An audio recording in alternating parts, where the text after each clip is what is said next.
we've heard about 10 more games coming to the Sega Genesis Mini. And one of them is really important. Hot take!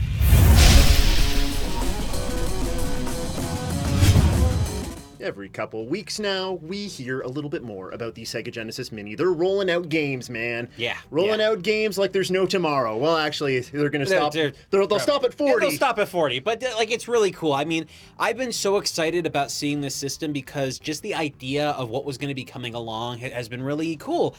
In the past, when we've had other classic systems announced from other companies, it's kind of been an event to find out what games are going to be on them. Yeah. But with Sega, it's been a long time coming. We haven't really had a system come out from them that we were excited about because there's been other systems, but not one like this. Yeah, this feels like the Rocky Balboa of mini game consoles because yeah, Sega has been dabbling with it. They were kind of the first bigger names to have like a plastic box because we would see these things all the time in like whatever, like if you're Canadian, Shoppers Drug Mart or like a pharmacy store, they'd just be like there in like Bed Bath and Beyond or whatever.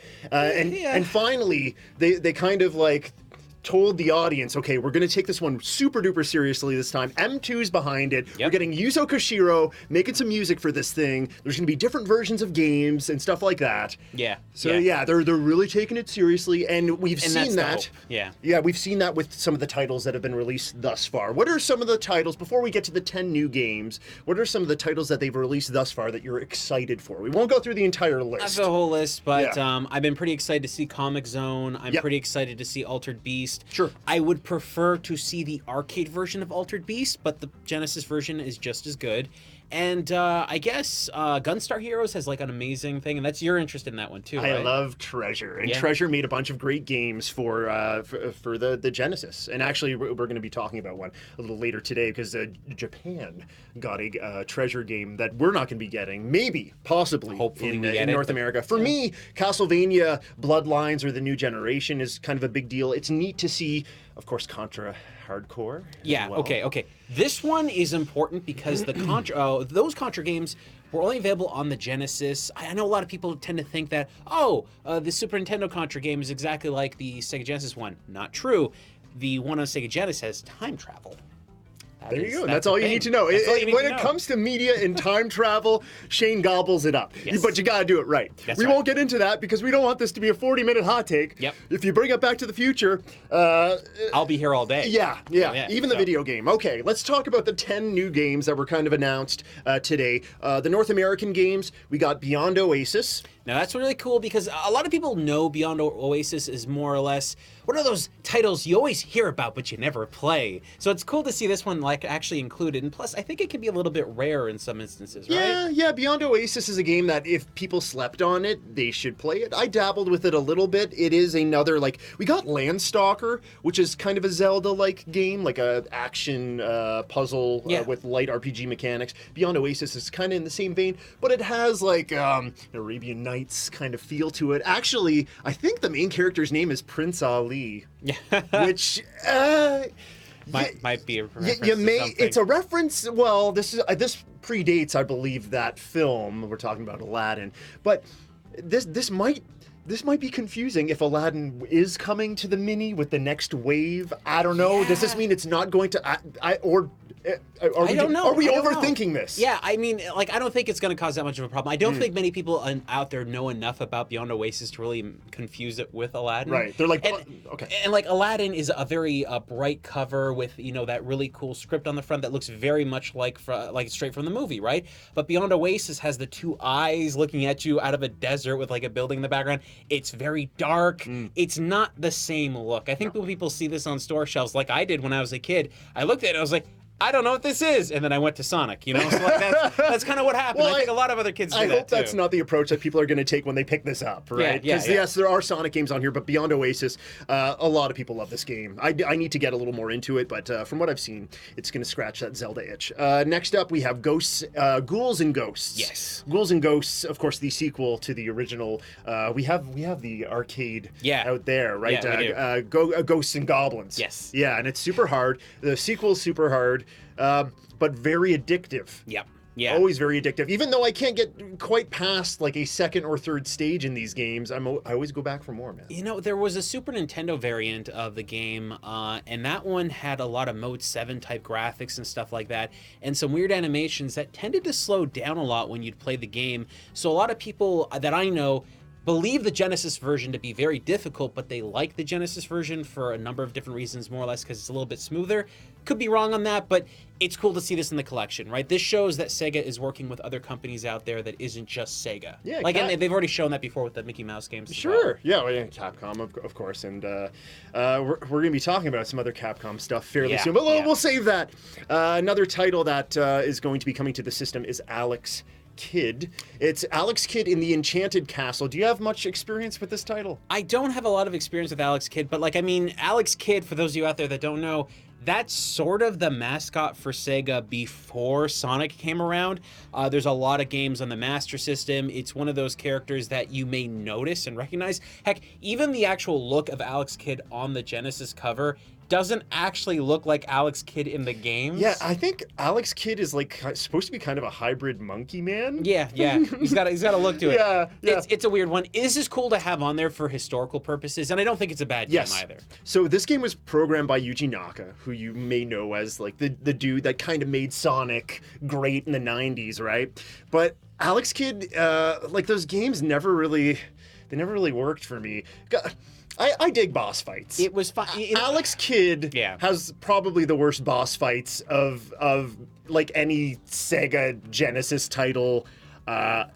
Rock, paper, scissors. Yeah. Rock, paper, scissors. Yeah. It's all up to luck. Yeah, it really is. I'm with you when you say this is great from a historical perspective, because this is a character that Sega, they were nourishing it, and hoping that it would bloom on the Genesis. But this title was the only one to come to that 16-bit console, and I think there's a reason behind that. It felt very old. Yeah. It felt old school, even on this new platform when they tried to switch it up. You know what it is, too?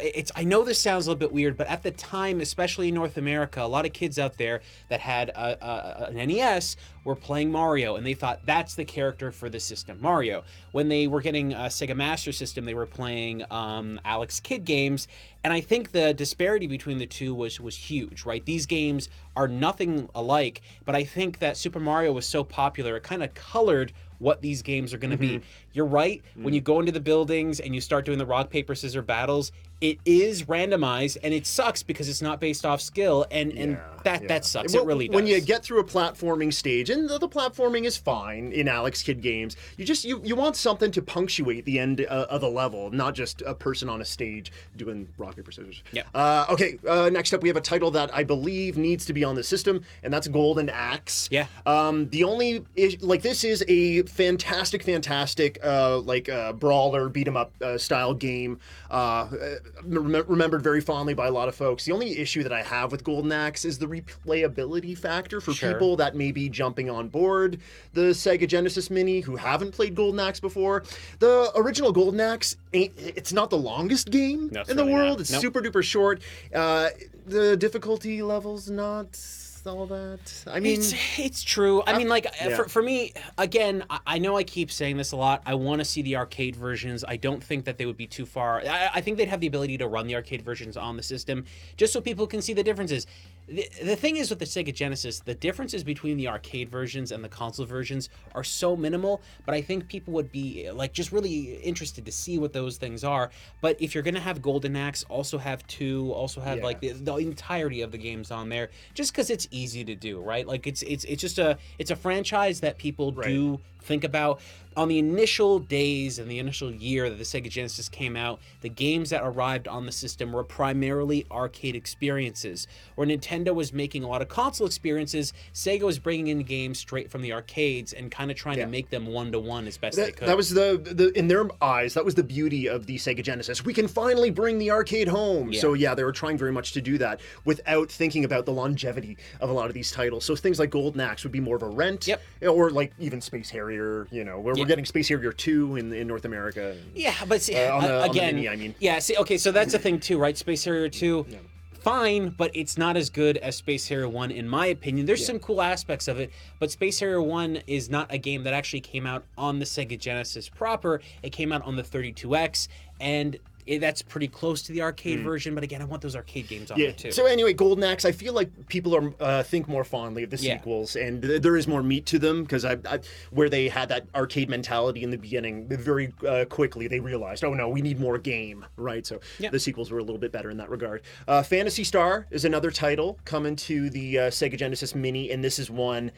Okay, you need a Phantasy Star game on this thing. You could have done 2 or 3, but 4 is, in my mind, it's the best representation of an 16-bit RPG on the Sega Genesis. Not a heck of a whole lot of traditional 16-bit RPGs on the system. No. Phantasy Star 4 is probably one of the best of that generation across the board. Phantasy Star 4, I remember seeing ads for this in old GamePro magazines back in the day, and I was like, I need to play this game.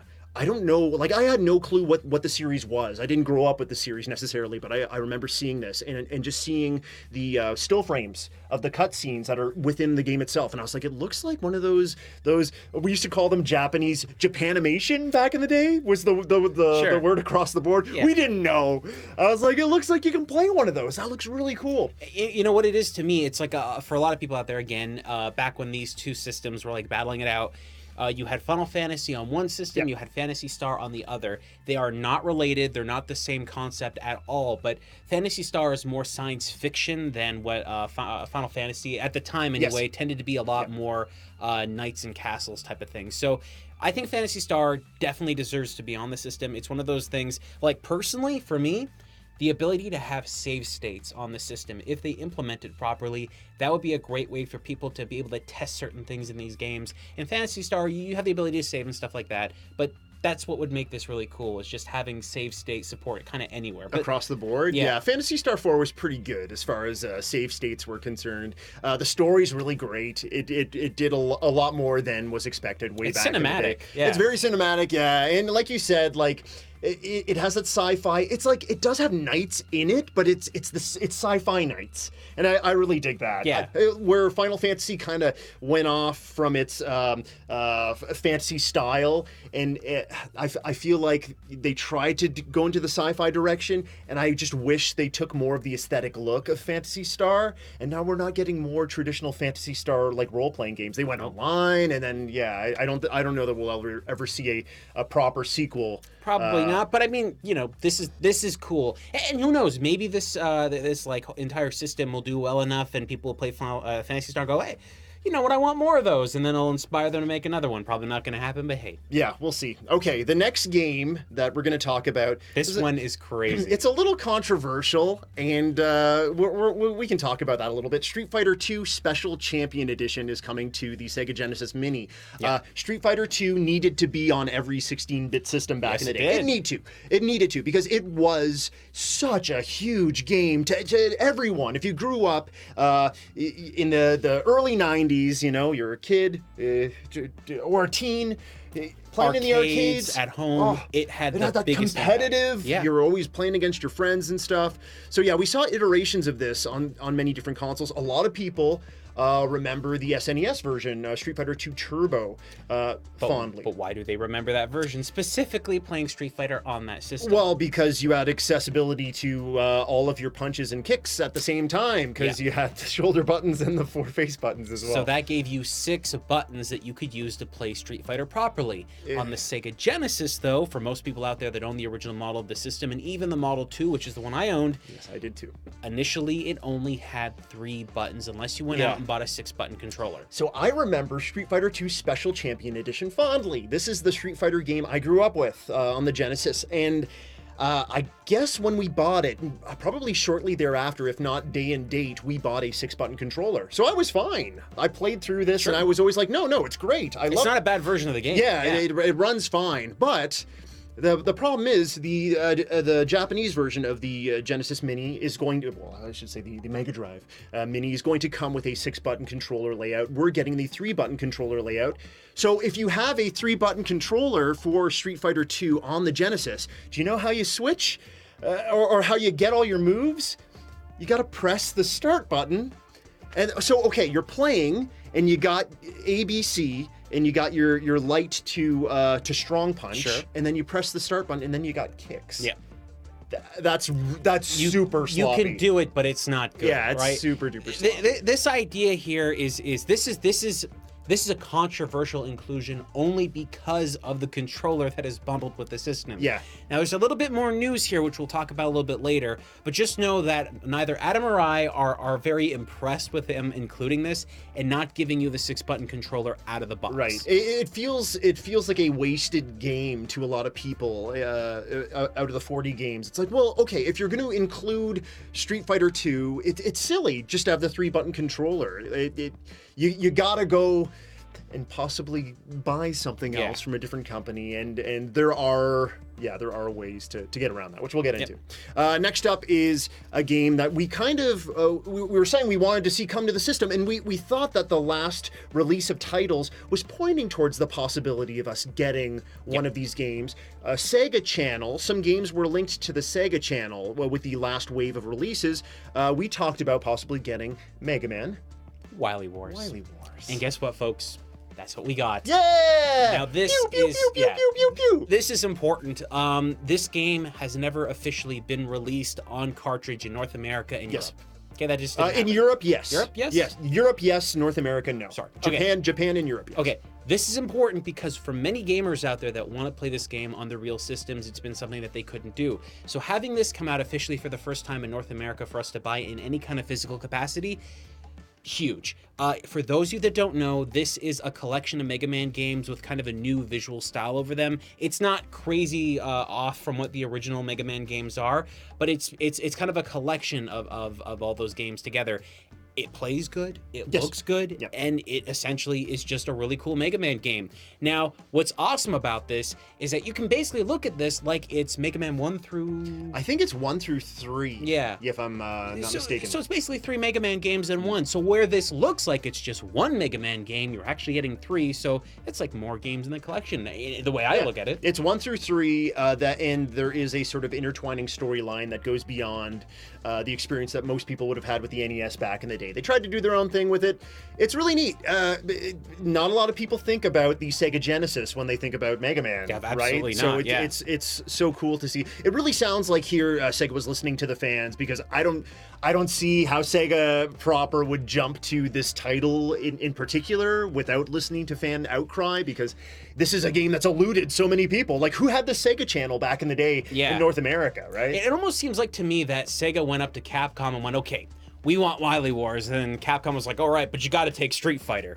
I know you only got the 3 buttons. Stipulation? I mean, it had to be something. You got to take Street Fighter? I mean, look, the fact that they're working with these companies in such a large capacity to get all these games together, I really like that. And this game is important.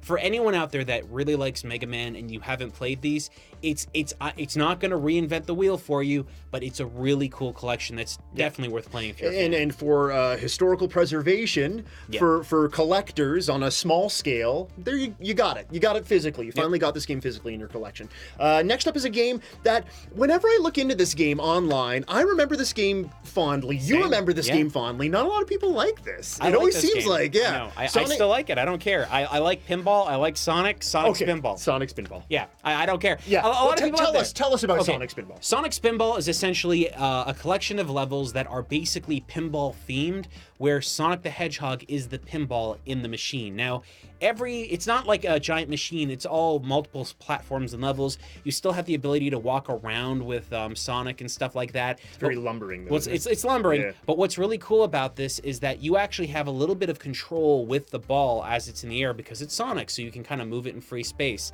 I love the way that this game plays and controls. I know a lot of people out there don't. This is a very personal game for me, but it's one that I think should be included because it's one of the few Sonic games that came out on the platform. Okay, so we got a Sonic game in Wave 1. I believe we got the first Sonic in Wave 1. We got the second Sonic in Wave 2. We got Sonic Spinball in Wave 3. I think this is kind of... I think it's fair to predict that we're going to see one or more Sonic titles in the next wave. Yeah. So 3 and Knuckles, or possibly 3D Blast. 3D Blast, maybe not. I have to assume what we're going to get is 3 and Knuckles, and then 3. I don't know if we're just going to see 3 by itself. There seems to be a lot of argument, discussion on there about actually having that game included. The rumor out there is that it's not being included because once upon a time, Michael Jackson apparently worked on it, and due to controversies and licensing issues, they can't get those games to be released again. But nobody knows for certain. We haven't had that confirmed. It could be some weird emulation thing too, because of how the Sonic and Knuckles like carts worked or whatever. There's just no idea. But 3 not showing up is weird. 3 not showing up would be weird. It's a fantastic game. There's a lot of really cool aspects of it. I hope we see it. I hope we see Knuckles. I hope we see Sonic and Knuckles in 3 together. I always hope we see Knuckles. Yeah. Just across the board. Just in day-to-day life. You don't see him very often. No. Yeah. A game that I do see popping up almost every time there's a Sega Genesis collection, and I always play it for about 20 minutes, 20 minutes, and I'm like, yeah. Vector Man. Yep. Vector Man's being included in the Genesis Mini collection, and I understand a lot of you guys like Vector Man and its sequel, and that's fair. It's a fine game. It's not my game, and I would argue that it feels like I'm gonna get flack for this. It feels like a shallow attempt. This is mean. A shallow attempt to combat what was Donkey Kong Country back in the day, which I believe is a far superior game.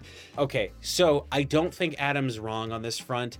2 things happened around this time period. When Donkey Kong Country came out, Nintendo was going, look at how amazing our system looks, and you don't even need a 32X. That's not what happened exactly, but they were showing off how powerful the Super Nintendo really was. It wasn't doing amazing high-rendered graphics. All they were doing was they were taking a computer to do CG graphics, turn those into animated sprite assets, and then incorporate it into the game. So Sega had a couple of attempts at doing something similar. We got Vector Man, which isn't a character that existed prior to this, which I think is always the problem with Vector Man. Had Vector Man been a Sonic 2D game that looked like that, had it been any other character that Sega had already worked with in the past, you might have seen something there. Yeah, I would argue that Sonic 3D Blast was was that the pre-rendered being taken into sprite form. Exactly. Right? The problem with Sonic 3D Blast, and that's likely a game we might see on the next package of releases. Sonic 3D Blast, in my opinion, just isn't a good Sonic game. It's not a good controlling game, because where Donkey Kong Country understood this is a 2D plane with 3D-like assets, what they did with Sonic 3D Blast was, here is non-3D objects that look like they're 3D in a 3D plane, and it becomes a little bit more complex and difficult to play. It doesn't play like the other Sonic games. It's technically impressive, as both of these games are. We have a colleague that remembers Sonic 3D Blast fondly and stuff. Vector Man, though, still doesn't do it to me. You know what? It's a fun game to play, but I don't think it's one that really stands once again, I'll give it my 15 to 20 minutes when we get the mini console in, and maybe I'll go beyond that this time. Okay. Last game is a game that I'm happy to see on this system, but it also kind of sends some messaging to me that makes me cry a little. So Wonder Boy in Monster World is the final of the 10 titles that Sega has announced for the console.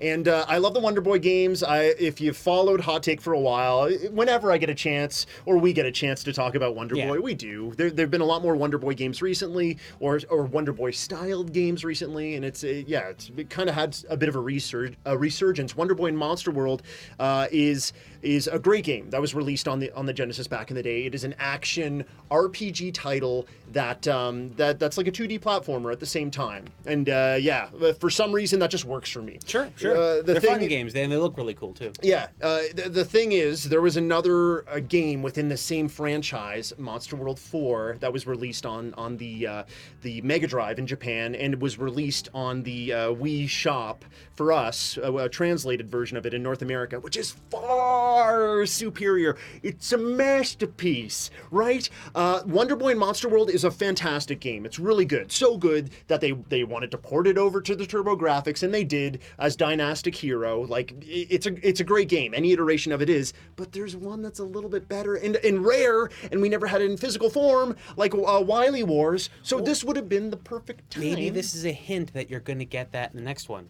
You know, maybe this is the what next they're doing. wave. Yeah. I mean, why I'm not? Sure. I think that people need to see kind of like the difference. I think this game stands on its own. It's worth playing. Yeah. But you're right. That next game has beautiful graphics.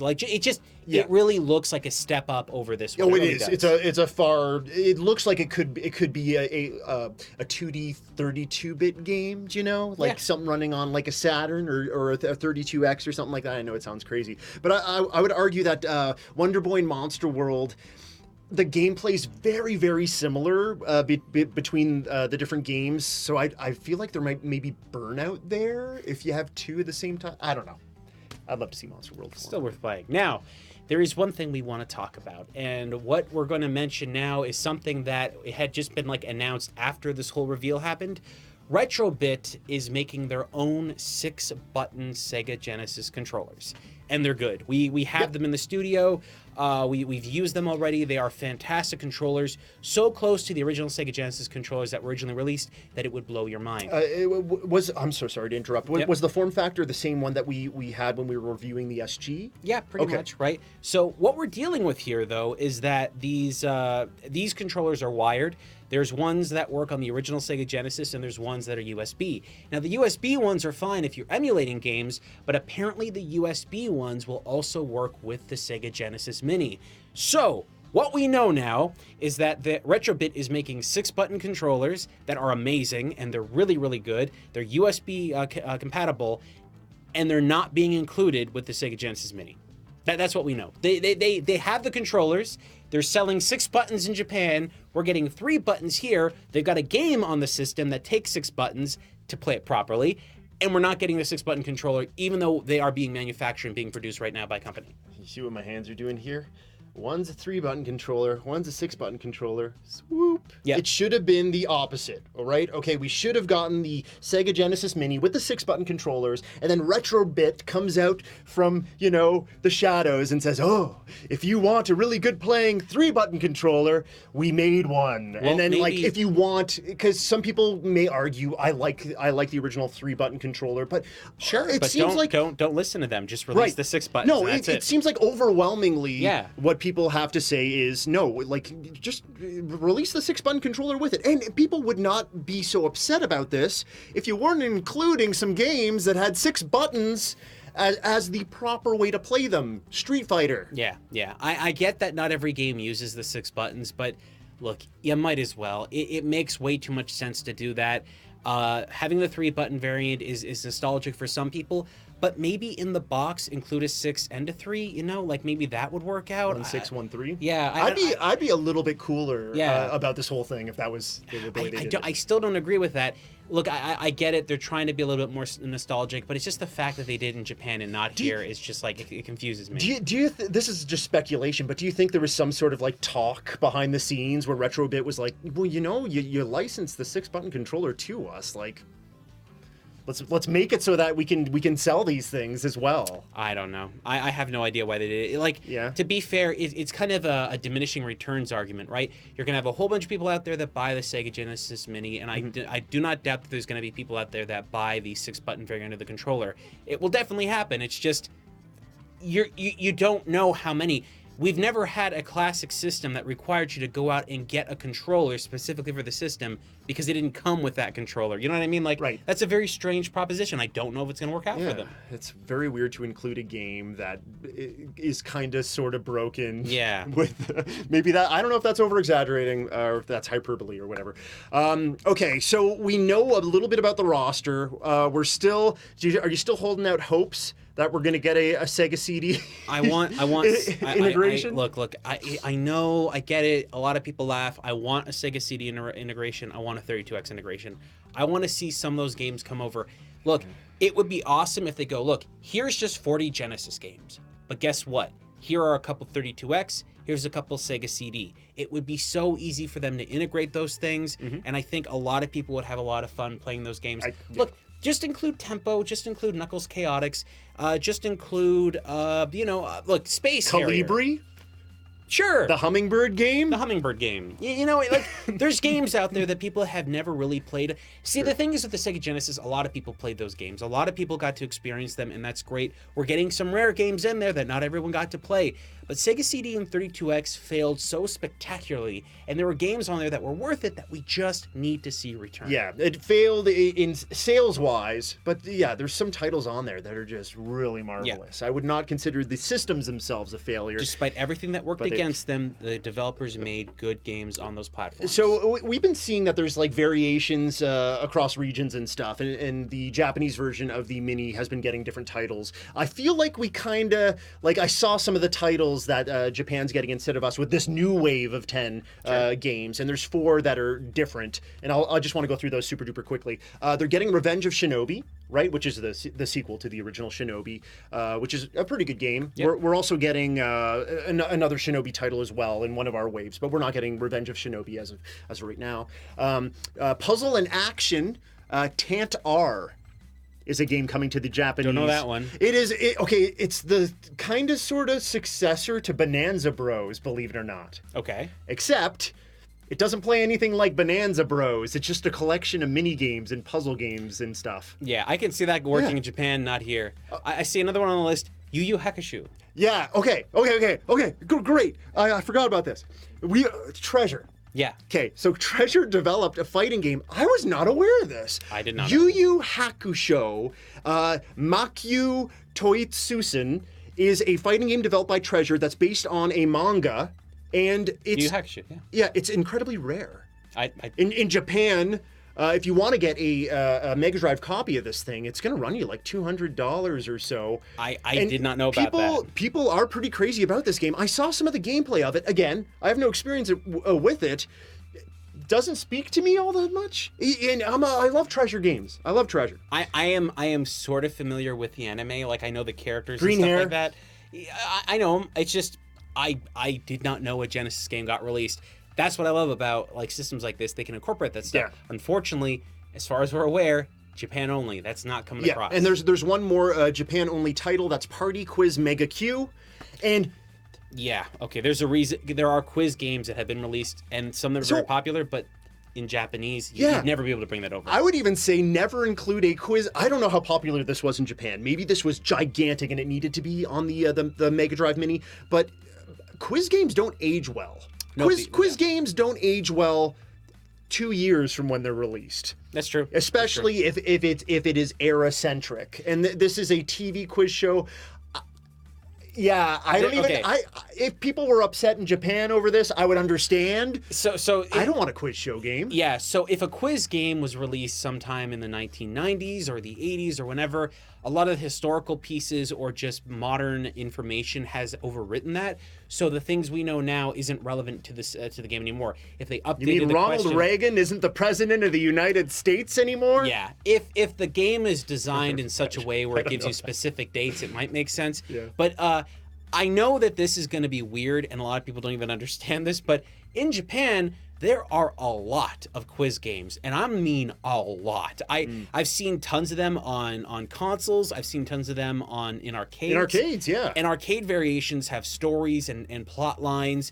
They've got characters that involve different paths that you can take based on the questions and how you answer them. If you're incorrect, it throws you down a different path. They are very, very popular. I do not know how popular this one is to have been included as one of the limited titles released on here, considering how many other amazing Japanese games there are on the Mega Drive. I hope someone comments on this video and is like, are you guys serious? Like, this is the quiz show game to beat all quiz show games. I cannot believe you would down talk. I would hope for the best. Mega Party Quiz Mega Q. Yeah. Well, anyway, I feel like our roster, because we've been kind of feeling like the Japanese roster has been getting a lot of titles that we're like, oh man, being left out a little bit. Yeah. This time around, I'm like, yeah, we did pretty good. Yeah. I mean, I could do without Vector Man, but we did pretty good. Yeah. Okay. All right. Before we wrap things up, games you want to see that still have not been included, just lightning round. Snatcher. Yes. Rerez Star. Yes. Rerez Star's important, folks. Rerez Star's amazing. I have that on my list too. And I don't know. I would love to see Decap Attack. Oh yeah. The Japanese version and the North American version together, Switch. so that we can switch between the two. Because it's really cool to see two different versions of the game back and forth. Yeah. So Splatterhouse is one I didn't mention last time. Sure, Splatterhouse 3 on the Genesis was pretty awesome. Aladdin. Yep. I want to see the problems that would arise from a Beyond Oasis / Aladdin Rumble. If you're doing Aladdin, play more? Lion King, there's like some really good games that released at that time. Oh yeah. Alien Soldier is another treasure game that we got through the Sega channel, I believe, and we never really got a physical version. That's been on other collections and stuff too, though. If I had to make one suggestion, What's that? Sega made a unique version of a game that only exists on the Genesis and on the Game Gear. It's called Home Alone. Home Alone on the Sega Genesis, I would consider actually a good game. You set traps, you defeat the baddies. It's not perfect, like there's a lot of issues with it, but when you get to play it a little bit, you have fun with it that initial time. And then there's like 2 difficulty modes. It's stupid, but it's really fun. I think people can enjoy that a lot. Okay. But So it's Home Alone is definitely is it Lost in New York, or is it just Home Alone proper? It's just Home Alone. Just Home Alone? Yeah, We yeah. don't get the bird, the pigeon lady? No, in this game, you are Kevin McAllister, but you actually have to defend every house on the street. So you go into certain houses, and each house has a theme. You have blueprints laid out. You laid out all the traps. The wet bandits come in, and then you kind of have to be there. Here's the cool thing about the game. This is the first game. There was one game that existed prior to it, but it doesn't have the same kind of mechanics. This is technically the first game that has creation mechanics for weapons. Crafting. Yeah. You find a whole bunch of different items on the ground and all over the the levels you're in, and including the overworld. And then what you do is you collect those parts and then you build them together. The easy mode gives you a couple of different solutions, and there's a couple things that they basically tell you how to do that. The difficult mode, there are way more items that you can build, way more different, like a very huge array of weapons and stuff. You have to keep finding ammo, and then when you're done using one weapon, you can knock it down and build something else out of it. Seriously, it is way better than it has any right to be, and the fact it never got a sequel is shocking to me. I think you've spoken more about that game than any other game that we've spoken about today. It needs to happen now. Yeah. Quickly, Sunset Riders, the Genesis version of it is pretty solid. Not perfect, but pretty solid. Teenage Mutant Ninja Turtles, Hyperstone Heist. Yeah. I'm really leaning into the Konami here, but Hyperstone Heist would be cool to see. And again, Konami. Rocket Knight Adventures. Yes, actually. And if you include Sparkster on this thing, but not Rocket Knight Adventures, you're going to be getting an angry letter from me, Sega.